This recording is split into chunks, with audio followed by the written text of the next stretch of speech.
Hoje a gente vai mergulhar fundo em uma das narrativas mais influentes da nossa cultura, a história de Maria de Nazaré. E o que é fascinante, né, é que a gente não está falando de uma rainha ou de alguém da elite. Exato. A gente está falando de uma jovem, de uma aldeia pequena com sonhos comuns, cuja vida, de repente, muda por completo. Tudo começa com uma visita, um anúncio. O anjo Gabriel aparece para ela, e esse anúncio é o ponto de virada. Lá em Lucas, o texto diz: "Eis que conceberás e darás à luz um filho, a quem chamarás pelo nome de Jesus." Isso, narrativamente, é grandioso.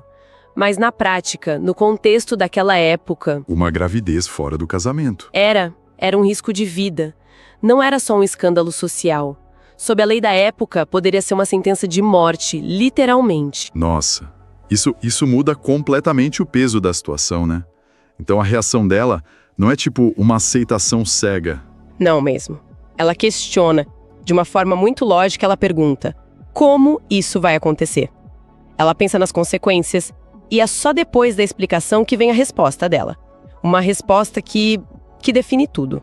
E o autor do Evangelho condensa essa decisão monumental em uma única frase. Em Lucas ela diz: "Eis aqui a serva do Senhor. Cumpra-se em mim segundo a tua palavra." É uma entrega, né? É uma entrega total.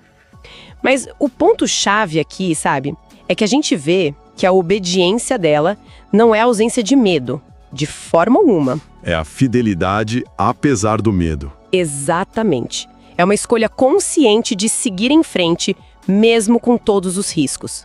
E a partir desse sim, a vida dela não vira um mar de rosas. Pelo contrário, a gente vê o desprezo social, a fuga para o Egito, muita insegurança. A história mostra ela amadurecendo nessas dificuldades. Pois é. E tem um detalhe que o texto repete que eu acho muito significativo. Lá em Lucas diz: "Maria, porém, guardava todas essas coisas, meditando-as no coração." Isso. O que isso quer dizer? Que ela não tinha todas as respostas, né? Isso humaniza muito. Mostre uma personagem que está processando, refletindo sobre eventos que são, vamos combinar, muito maiores do que ela. A fé, então, não seria entender tudo de uma vez, mas sim a disposição de continuar a jornada, de ponderar, de seguir mesmo em meio à incerteza. E essa jornada de incerteza e dor, ela chega no seu ápice no momento mais sombrio de todos. Aos pés da cruz. Exato.